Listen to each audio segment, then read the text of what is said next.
What's up, Donesty? What's up? I heard you doing this club. Tell y'all a little bit about me. I started making my own music probably it's been about 3 years now. I started making my own music. That's when I really started taking it serious. At first, I used to write poems, and I used to do like a lot of just freestyle and walking around the house playing around. But I started taking it serious probably about 3 years ago. I would definitely say I have a passion for music, and I say that because a lot of the time music changes my whole mood. Like I can be upset, I can be sad about something, and music will change my whole mood. That's the same thing that poems used to do. So I turned that into literature. So I would definitely say that music is my passion. It's way more than a hobby. When I began to make my own music, in no type of way did I get discouraged, only because I was a female. I always felt that I can do anything that a male can do. It's not nothing discouraging about it because it's something that I love to do. I'm familiar with a lot of female artists in St. Louis, Bria Blanca, Chocolate Shade, Dolo 7, Bates. I'm trying to think. The list is it's long. Like I know a lot of people. Truth. I can't think of everybody off the top of my head. To be honest with you, I actually love Missy Elliott. I got a lot of respect for Eve and Nicki Minaj, of course. Who doesn't love Nicki Minaj? She's popping right now, so definitely love her and everything about her. She's just an amazing person altogether.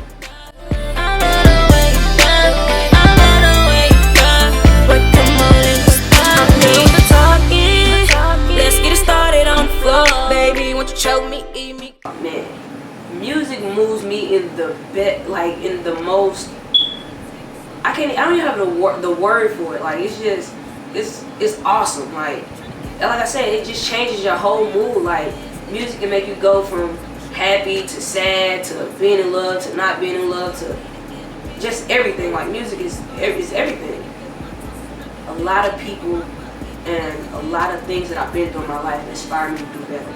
My mother, she inspired me. My sister, just knowing all the people that I feel like I gotta go hard for, because it's a lot of people that depend on me. Then I have fans, I have people that look up to me, I have people in my inbox and people that make comments on my statuses and tell me how much they love my music. So I feel like I can't let them down. So it's like they inspire me to go harder and just do better all the time.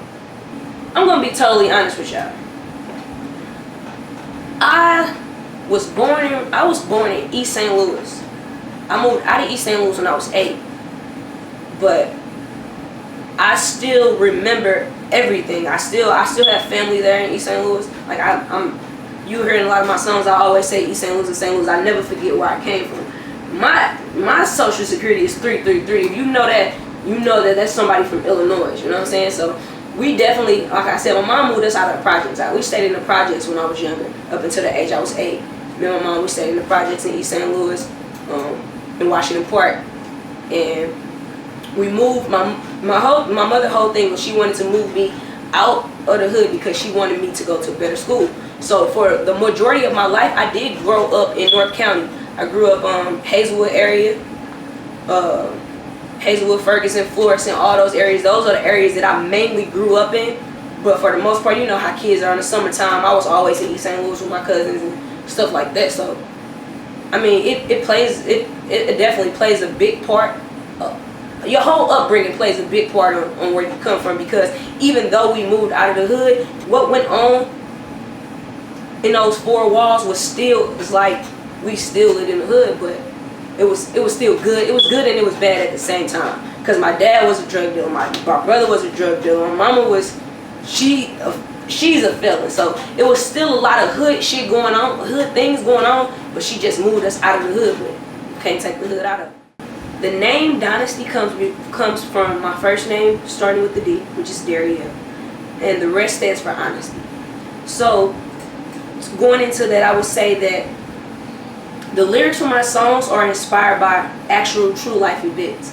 It may not be my life at that time. It may be a friend's. It may be my brother's. It may be my mom. It may be my dad's. But it's things that I have seen or that I have witnessed from others, or things that I can relate to. So those are usually that's usually where my inspiration comes from when I write songs. I get songs from other people's problems and pain, and people around me, and stuff like that. So mostly everything that I say in my music is true. Like, cause I mean, it's stuff that I'm living. I wouldn't be able to. I can't make it up. Like if I didn't really live it, then I wouldn't be able to talk about it and describe it in details in the way that I do. The first song I wrote was for the first song that I actually wrote and I took serious was for my brother. My brother passed, and that was the whole reason how rapping came about. My brother passed in 2010, and I wrote a song for him. I didn't want to. The reason I didn't write a poem is because I wanted everybody to hear this song the way that I felt about my brother. So I wrote a song, and then I put it on Facebook, and a lot of family members commented, and I mean, they took it serious. So at that time, I was like, okay, I'm pretty good at this, but I still didn't take it serious at the time. So I began to write more, and I would let people hear little stuff like that I would say, and they was really feeling it. So I'm like, yeah, I want to do this, because my whole life I always felt like I was famous. I always wanted to be famous. I just didn't know what I would be famous for.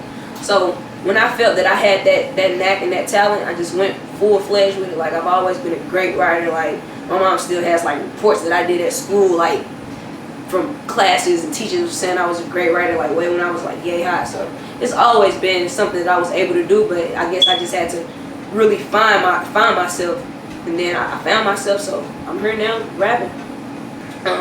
My brother, his name is Darian Jr.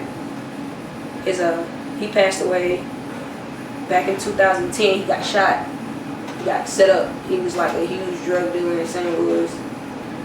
Somebody close to him set him up, robbed him, and killed him. My brother dying, I would definitely say it made me strong, because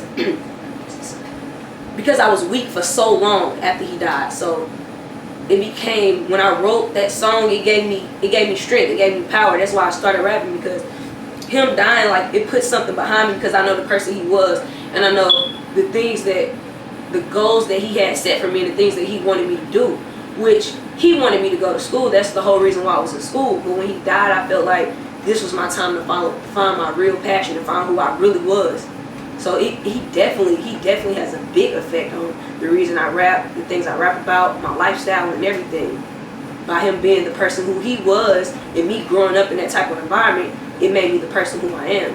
I mean, a lot of things that happen, you can't change, and I can't change the way I grew up or the way I was brought up. That's why a lot of people say, oh, well, she this and she that. But I act different because of the way I was brought up and the things that I've seen. So my brother definitely he plays a big role in this rap stuff. Like, you'll hear I say his name in damn near every song, or I say something about my brother in almost every song I do. People don't know you unless you do something like this. Unless you do an interview, they don't know you. They only see that appearance. They only hear that music. So when you put on something, or you dress a certain type of way, or anything like that, you kind of have to think about how people are going to look at you, or how you're going to display yourself. But at the same time, I do whatever fits me, or whatever I feel like doing when I get up in the morning. And it's at that point, it's either people, they're going to like it or they're not. Either they're going to respect it or they're not. But you still have to remain. You have to continue to be you. Don't change I wouldn't change for anyone else. I'm going to continue to do what it is that I want to do. But you still have to, sometimes you do have to think about certain things that you do, because the way that the public views you, they don't know you. They don't know who you really are. So they can't, when something happens, or when you do certain things, they don't really know you. So I definitely believe people can get an interpretation of you through internet sites, Facebook, social media, Instagram, Snapchat, all of those things, because it's already happening now. People judge me or other people that I know just off the things that they post and the things that they do, but in reality, most of it is just entertainment. It's just for likes or something like that. But people get caught up in not knowing who a person really is, and they judge them off the social media. I mean, and that's fine, because you don't know me. You've never sat down and had a conversation with me, so you wouldn't actually know. But me personally, I try not to judge people, because I don't know their story. Just like no one knows my story. I don't know their story. I don't know the reasons why they do the things they do, or anything like that. I've tried to focus basically on me and try not to worry about others, because those are things that I can't control, and I don't know those people. Everybody has a reason for the things that they do and why they do things, and that's not up to me to try to figure out. I just continue to be me. First of all, I want to say shout out to the Midwest Club. I want to make a few more shout outs. Furthermost, I want to shout out my mother. Thank God, number one. A lot of people, like Steve, CEO, he definitely helps, and he's behind a lot of the things that I do. He helps me with a lot. Phil, he got me into a lot. He got me into the door. Michelle, she got me into the door. These are all the people that actually helped me to get to kind of where I am now. And all of my fans, anybody that supports me, I definitely appreciate it. It never goes unnoticed. And I know I say it all the time. I always say it. I highly appreciate it. And it really means the world to me. But when I say that, it really does mean the world to me, because without fans and without the people that support, then I wouldn't know, I wouldn't be who I am, or I couldn't do this without you all. So I want to thank everybody that knows who I am, knows what I stand for, my family, my sister, my godson, my nephew, my brother, my ex, just everybody, like, for real, like, y'all, all of y'all will play a big part in this. Well, you know you the shit, hands down. No relationships right now. We can talk about that in due time. But for now, just take me down. Just take me down. Donesty.